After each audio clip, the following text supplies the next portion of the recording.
Yarana tout le monde, c'est Whitney, j'espère que vous allez bien. Pour ce nouvel épisode de Make-up Interview, j'ai invité Veiria. Bonjour tout le monde. Qui va nous parler bien de son parcours et de ses projets. En même temps, on va faire ce make-up, donc bougez pas, à tout de suite. Alors, je m'appelle Veiria Isal, j'ai 33 ans et demi. Et depuis l'année dernière, j'ai monté Créa Smart. Ce sont des ateliers pour les enfants et pour les parents-enfants qui sont basés sur les intelligences multiples. Les intelligences multiples. Voilà. Alors, en fait, c'est Howard Gardner, un psychologue, disons qu'il a mis en avant ces intelligences. En fait, il part du principe qu'il n'y a pas une seule intelligence, mais plusieurs. Plusieurs, ok. Voilà. Puis, on a noté 8. On va commencer par la plus facile, l'intelligence musicale rythmique. Voilà, donc, comme son nom l'indique, on va plus être sur l'écoute, la musique, le chant, tout ça. Et par exemple, les jeux qu'on peut mettre en place pour stimuler cette intelligence, ce sont les lotos sonores. En fait, chaque enfant a une petite plaquette avec des images. Toi, tu mets un son et ils doivent retrouver l'image correspondant au son. Voilà. Donc, tu peux faire avec les animaux, ou avec des instruments de musique, ou avec les sons de la vie quotidienne. Il y a l'intelligence naturaliste. Naturaliste. Pour la nature, tout ce qui concerne la nature. Les animaux, les plantes. Okay. Un jeu facile aussi qui permet de stimuler cette intelligence. Intelligence visio-spatiale.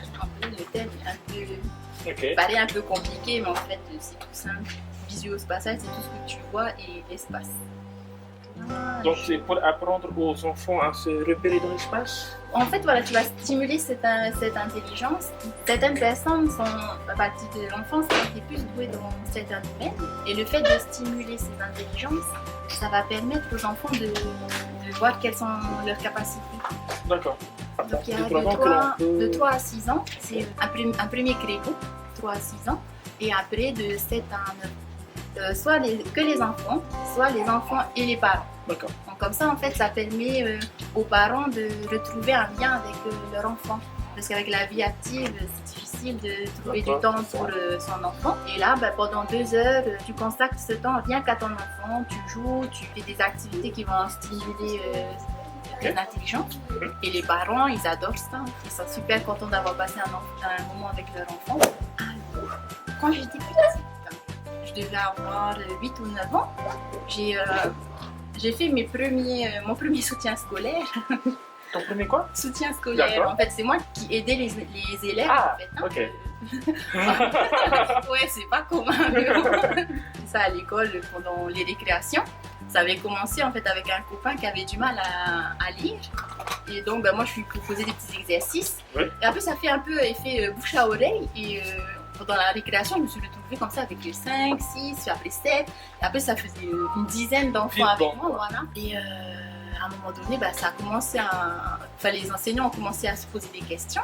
Et je suis tombée malheureusement sur une personne qui n'a pas compris ce que je faisais. Donc, en fait, au lieu de voir que j'étais en train d'aider les élèves à comprendre, elle a vu ça comme de la triche. Elle pensait en fait que je faisais les devoirs à leur place. On m'a engueulée, moi tricheuse et tout. Et ça m'a blessée. Moi, je fais que aider, je comprends pas ce qui se passe. Et depuis ce moment-là, je me suis demandé comment ça se fait que certaines personnes ne pensent pas comme moi. Ah, déjà à cet âge-là, tu pensais... Et je me suis mise à observer, à beaucoup observer le comportement des gens, la relation que les gens ont entre eux. Et puis, je me suis mise de côté parce que du coup, j'avais pas le même centre d'intérêt que mes camarades de classe. Et après, plus tard, c'est que vers l'âge de 12-13 ans, j'ai pris connaissance de psychologie pour enfants. À 12-13 ans. La planète de laquelle tu viens, elle s'appelle comment? Oui, donc j'ai commencé à lire des livres de psychanalyse pour enfants, donc Françoise Dolto, Elia Schaeffer, j'ai lu Freud, j'ai pas compris. Écoute, moi, Freud, en terminale, en philo, j'ai toujours pas compris. Hein. Voilà. Donc, si toi, à 12 ans, t'as pas compris? Non, voilà. Mais bon, c'est histoire de faire un bain de langage, enfin, toi, Et je suis tombée amoureuse de la psychologie. Après, quand j'ai grandi, ça m'a fait que confirmer ce que je voulais faire. Alors, j'ai fait ma licence. À la fin de la licence, je ne pouvais pas partir en France faire mon master avec mon bébé. Je dis, ah non, laisse tomber. Je vais me tourner vers le professorat des écoles. J'ai fait 3 années de remplacement encore. en maternelle et une année en CM1. J'ai toujours aimé cette relation avec les enfants, cette facilité que j'avais à créer un lien avec eux et à leur transmettre ce que je voulais leur transmettre. Et c'est là en fait que j'ai commencé à travailler sur les intelligences multiples en classe. Et j'ai créé mes outils, voir comment ça fonctionnait avec eux, mais en même temps, je ne savais pas que ça s'appelait comme ça. D'accord. Tu vois, tu le faisais voilà, je le faisais sans savoir que ça existait déjà et que il y avait 5000 livres dessus. Donc, moi, je me cassais la tête à inventer des trucs qui existaient déjà.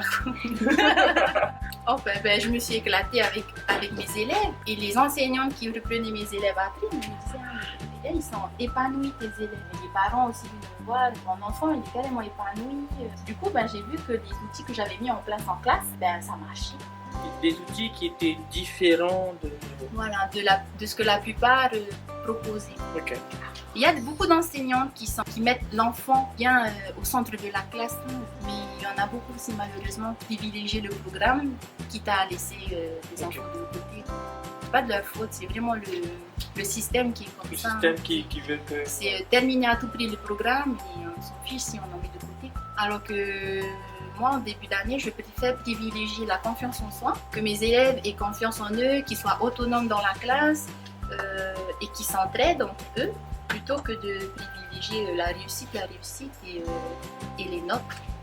En fait, quand tu es suppléant, à un moment donné, il y a une enseignante, dans tous les cas dans le privé c'est comme ça, qui vient te voir en classe, en début d'année et en fin d'année, et en gros, elle juge ton travail. D'accord. Et celle qui est venue me voir n'a pas aimé ma façon de faire. Parce que tu sortais du cadre. Du cadre. Voilà, je sortais du cadre et mes élèves étaient autonomes.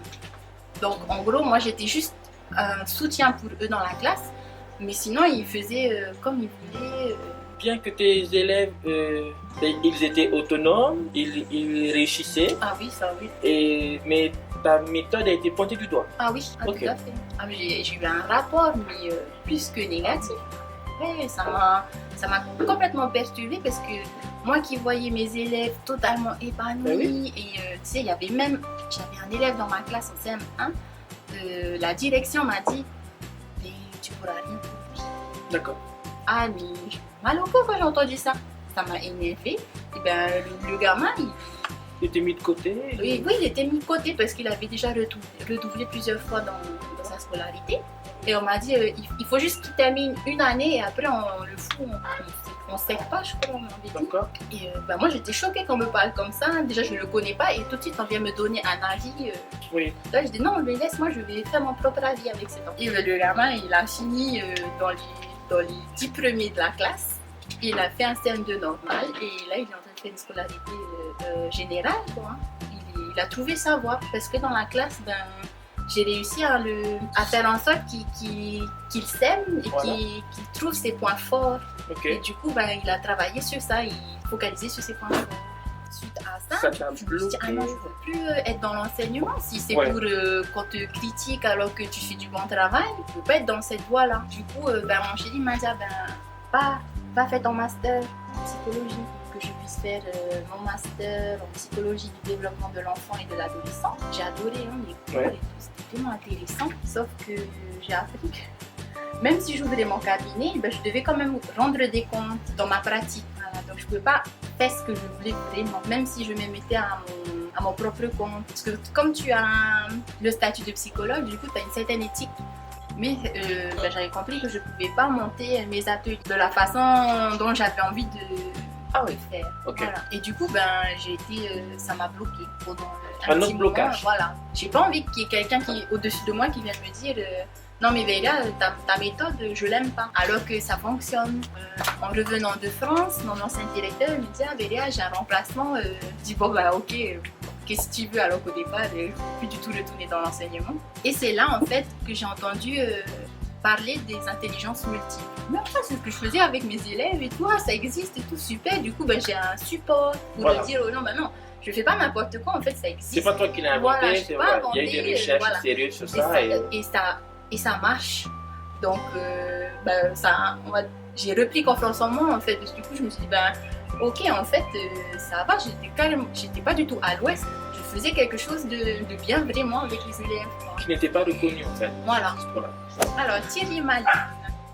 C'est une journée durant laquelle les enfants vont apprendre à gérer leur petit porte-monnaie sous forme de jeux et d'activités.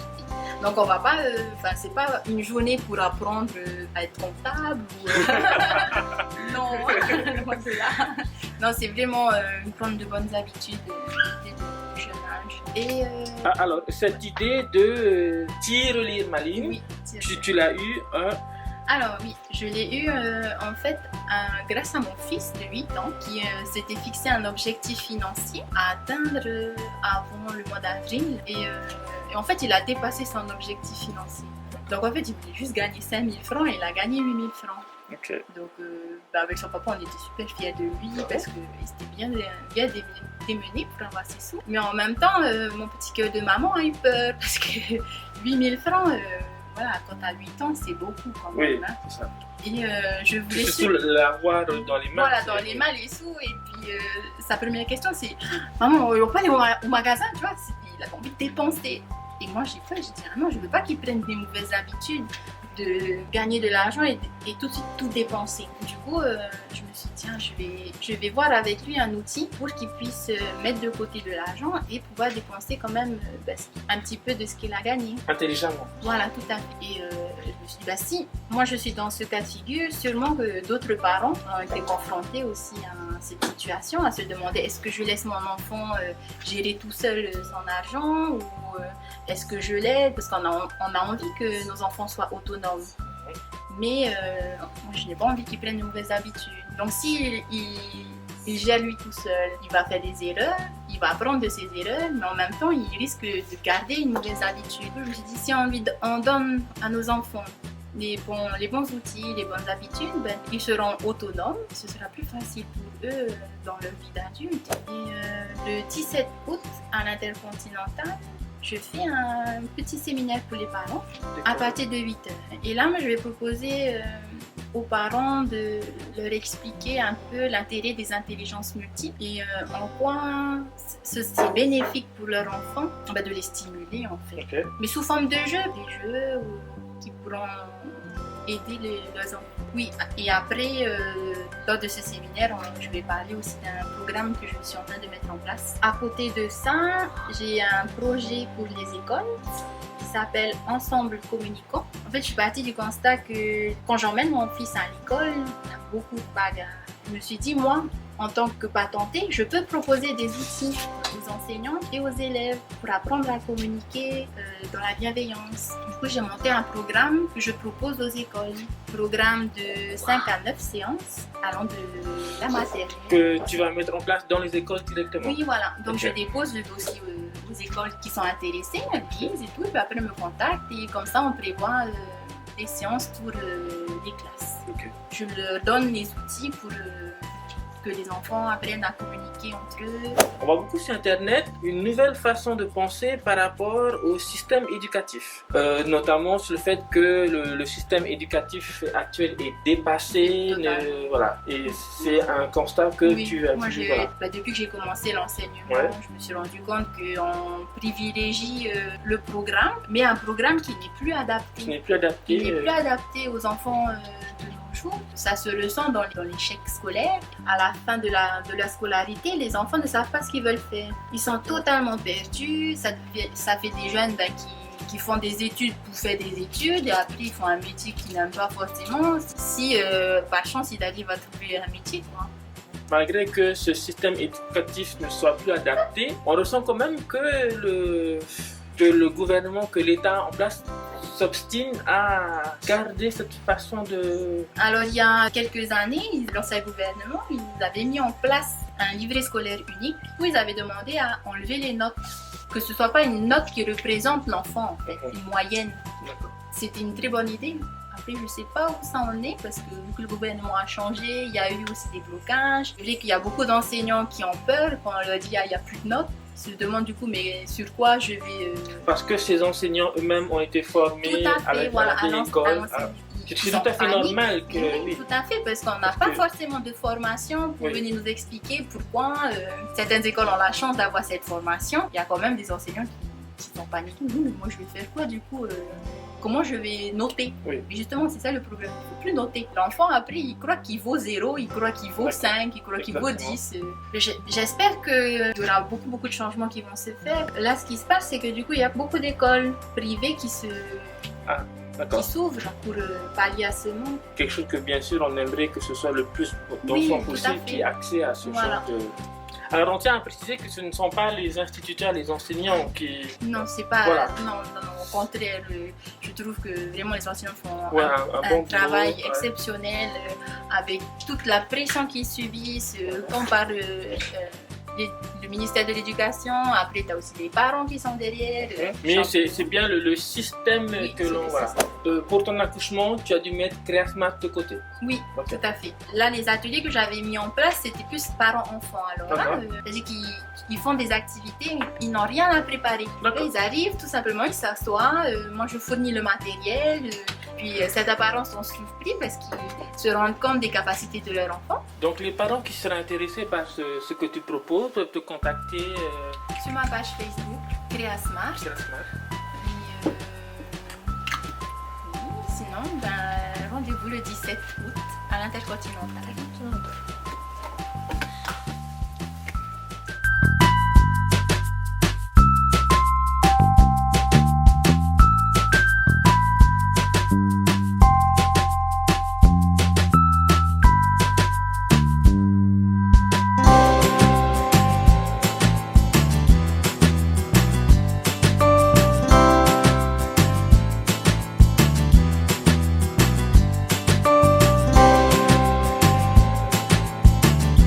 Ça y est les amis, cette vidéo elle est terminée, j'espère qu'elle vous a plu. Si c'est le cas, n'hésitez pas à me lâcher un petit like ou à me donner vos observations en commentaire. Veira, merci à toi d'avoir accepté cette invitation. Merci à toi, Whitney. Et de nous avoir parlé de ce que tu fais. Sur ce les amis, je vous dis nana et à la prochaine pour d'autres vidéos. Ciao. Nana.